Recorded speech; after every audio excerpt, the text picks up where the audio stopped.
안녕하세요. 오늘의 도덕 수업을 시작하겠습니다. 지난번까지 우리는 정의에 대해 배웠는데요. 오늘은 정의가 구현되는 사회를 만들기 위해 필요한 요소들에 대해 배워보도록 하겠습니다. 정의로운 사회를 만드는 주체는 누구일까요? 바로 우리들입니다. 시민이라고 표현을 해보도록 하죠. 시민으로서 우리는 어떤 자질을 갖추어야 할까요? 그리고 정의로운 사회를 만드는 데 중요한 법은 언제나 모든 사람에게 이익일까요? 과연 법을 지키는 일이 언제나 공익에 기여하는 일일까요? 따라서 오늘은 정의로운 사회에 필요한 요소인 시민의 자질과 준법에 대해 생각해 보도록 하겠습니다. 오늘의 첫 번째 주제입니다. 시민이 갖추어야 할 자질은 무엇일까요? 그리고 그보다 먼저 시민의 의미는 무엇일까요?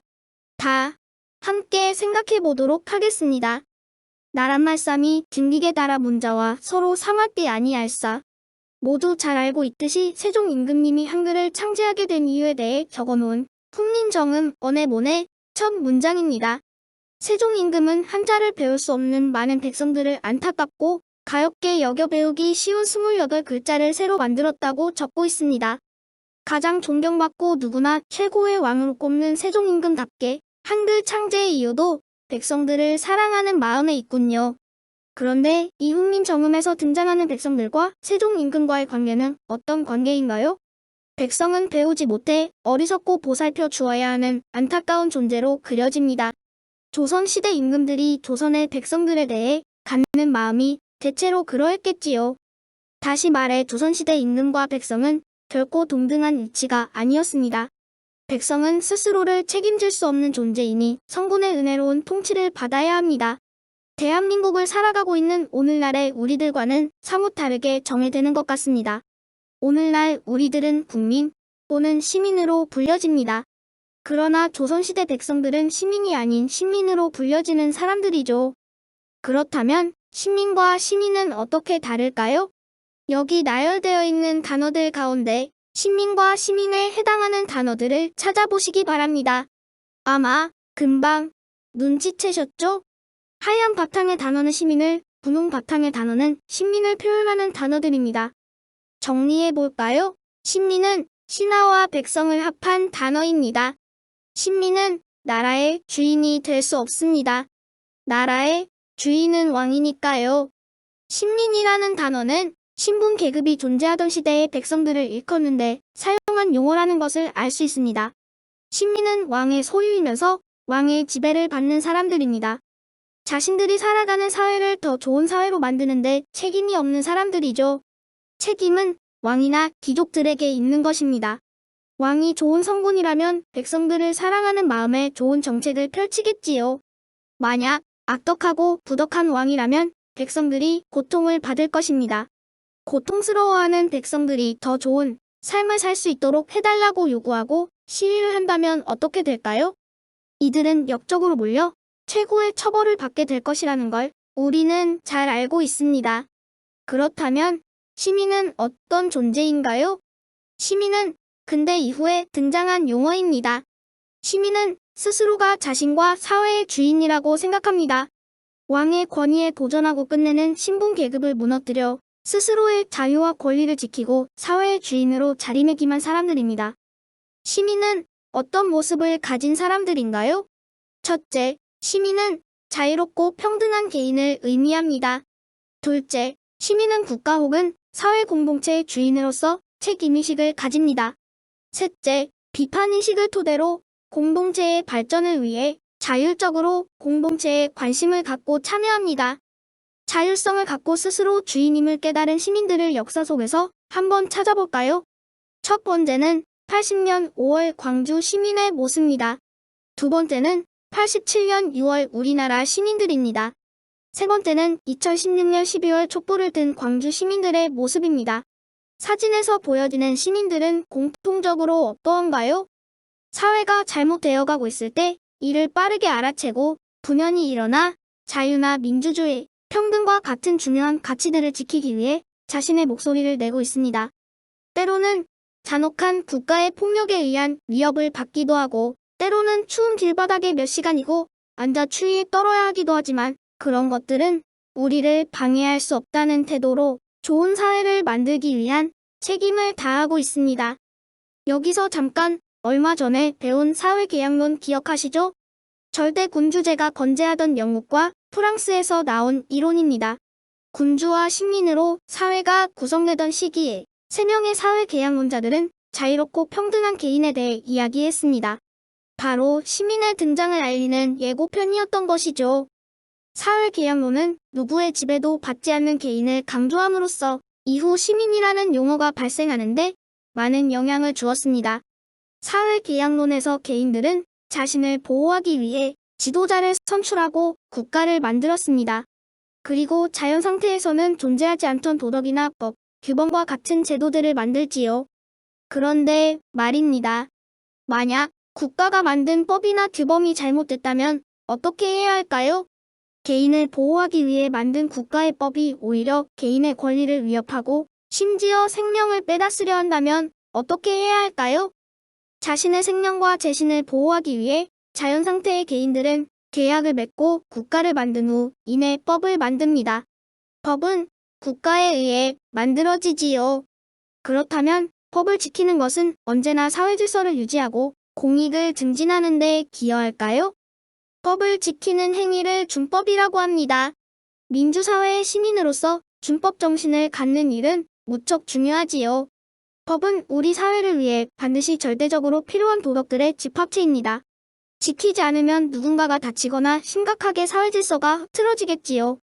따라서 법을 지키는 일은 우리 모두의 권리를 보호하고 사회 질서를 유지하기 위해 반드시 필요합니다. 그런데 만약 법이 오히려 개인의 권리를 침해하고 사회 질서를 해친다면 어떻게 해야 할까요? 악법도 과연 법이라 할 수 있을까요? 여기 2가지 사례가 있습니다. 첫 번째 사례는 50, 60년대에 미국에 있었던 인종분리법입니다. 흑백분리법이라고 불리기도 하지요. 일상생활에서 흑인과 백인의 삶을 분리하기 위해 학교, 버스 좌석, 거리 음수대, 교회, 문화시설 등을 흑인과 백인이 함께 사용하지 못하도록 규제하는 법입니다. 백인이 가는 학교나 교회, 문화시설들은 흑인이 이용할 수 없었던 것이죠. 버스 안에는 백인 좌석과 유색인종 좌석이 따로 나누어져 있었다고 합니다. 모순적인 것은 백인은 버스 안에 흑인 좌석에 앉아도 처벌받지 않지만 흑인은 백인 좌석에 앉으면 처벌을 받았다고 합니다. 지금 생각하면 아주 말도 안 되는 법과 제도였습니다. 두 번째 사례는 80년 한국입니다. 80년 5월 17일 전두환을 앞세운 신군부는 정권을 장악하기 위해 전국에 비상계엄령을 내려서 정치활동을 금지하고 강제로 대학교에 휴교령을 내립니다. 언론 보도는 사전 검열을 받도록 하고 집회나 시위를 하는 것도 엄격하게 금지하였지요. 살벌하고 엄혹한 시절이었던 것 같습니다. 이 2법은 모두 평등, 정치에 참여할 권리 등을 제한하고 억압하는 안 좋은 법입니다. 악법이라고 부를 수 있겠습니다. 악법도 법이라는 말이 있는데 이런 법들도 과연 우리가 지켜야 하는 걸까요? 당시 시민들은 어떤 선택을 했을까요? 우선 미국입니다. 로자 파크스라는 여성의 이야기를 많이 들어보셨을 겁니다. 일과를 마치고 돌아오는 버스 안에서 백인에게 자리를 양보하지 않았다는 이유로 기소당한 여성이지요. 이를 계기로 로자 파크스가 살던 몽고메리 주에서는 무려 385일 동안이나 흑인들이 버스를 타지 않는 보이콧 운동을 벌였습니다. 몽고메리 주의 흑인들이 학교와 일터를 오갈 때 버스 대신 걷는 것을 선택한 것이지요. 그 결과 버스 회사들이 운영에 어려움을 겪게 됩니다. 버스는 아무래도 가난해서 자가용을 살 수 없는 흑인 승객들이 많이 이용하는데 이들이 버스를 이용하지 않으니 회사가 어려워지게 된 것입니다. 결국 몽고메리 주는 버스 안에서는 인종분리법을 적용하지 않기로 결정합니다. 1년이 넘는 시간 동안 발이 부르트도록 걸어다닌 결과로 얻은 통쾌한 성과라 할 수 있습니다. 80년의 한국으로 가볼까요? 신군부에 의해 발동된 비상계엄령의 결과를 우리는 잘 알고 있습니다. 비상계엄령이 발동된 다음 날 광주 전남대 앞에서의 시위를 시작으로 약 10일 동안 광주에서는 처절한 민주화 운동이 진행되었습니다. 그리고 이는 다른 지역은 많은 사람들에게 부채로 남아 87년 6월 항쟁이라는 대규모의 민주시위를 촉발시켰습니다. 6월 항쟁의 결과로 한국 시민들은 오랜 시간 동안 요구해온 대통령 직선제를 쟁취하게 됩니다. 이 두 사례에서 시민들은 어떠했나요? 법이나 국가의 제도가 공익을 증진하고 좋은 사회를 만들기는커녕 오히려 나쁜 사회를 만들고 있을 때 국가가 나아가야 할 길을 제시하며 단호히 맞섰습니다. 이를 우리는 시민불복종이라고 부릅니다. 시민불복종과 관련하여 두 명의 사람을 소개하고자 합니다. 시민불복종하면 가장 먼저 떠오르는 사람입니다. 바로 헨리 데이비드 소로지요. 헨리 데이비드 소로는 미국의 철학자이자 시인입니다. 노예제도와 미국이 멕시코와 벌이는 전쟁에 반대하여 세금 내기를 거부하고 투옥되기도 했던 사람입니다. 자신이 옳다고 생각하는 가치를 수호하기 위해 국가에 저항한 시민불복종을 몸소 보여준 사람이지요. 헨리 데이비드 소로는 다음과 같이 이야기합니다. 만약 불의가 당신으로 하여금 다른 사람에게 불의를 행하는 하수인이 되라고 요구한다면 분명히 말하는데 그 법을 어기라. 헨리 데이비드 소로가 중요하게 생각한 가치는 정의입니다. 만약에 불의를 행하는 법이 있다면 그 법을 어김으로써 저항할 수 있다는 이야기를 하고 있습니다. 시민불복종과 관련하여 소개할 한 사람이 더 있습니다. 바로 지난 시간까지 배웠던 존 롤스입니다. 롤스의 이야기를 들어볼까요? 시민 불복종은 법이나 정부의 정책에 편협을 가져올 목적으로 행해지는 공공적이고 비폭력적이며 양심적이긴 하지만 법에 반하는 정치적 행위이다. 존 롤스는 시민불복종에 대해 더 자세히 설명하고 있습니다. 공공의 목적을 위한 양심에 비추어 봤을 때 옳은 행위이지만 그것을 위해 법을 어기는 행위라고 이야기하고 있습니다. 소로와 롤스는 모두 이러한 이야기를 하고 싶은 것 같습니다. 악법은 법이 아니라 악이다. 그러므로 악법에 대해 저항함으로써 소중한 가치를 지켜라는 이야기 말입니다. 소로와 롤스의 이야기에 비추어 봤을 때 시민불복종은 다음과 같이 정리할 수 있을 것입니다. 첫째, 시민불복종은 개인이나 특정 집단의 이익이 아니라 우리 사회 전체의 이익, 즉 공익을 증진하기 위한 목적이어야 합니다. 둘째, 시민불복종은 가급적 비폭력적인 방법으로 이루어지면 좋겠죠. 그러나 때로 국가의 폭력에 맞서 시민들도 돌멩이나 무기를 들기도 합니다. 그리고 우리는 그런 경우도 시민불복종의 일환이라고 생각합니다. 왜냐하면 사회 전체의 이익을 위한 행위이며 국가의 폭력으로부터 자신을 보호하기 위해 어쩔 수 없었던 행위이기 때문입니다.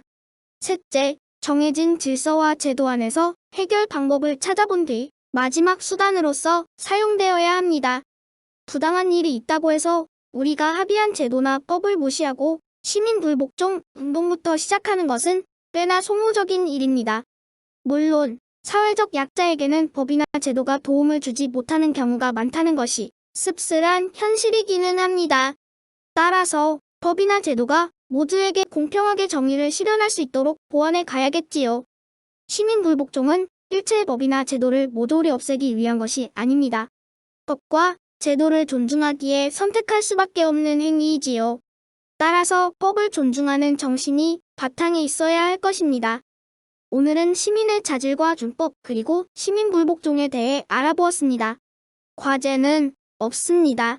모두 즐겁고 안전한 추석을 보내고 건강한 모습으로 학교에서 만났으면 좋겠습니다.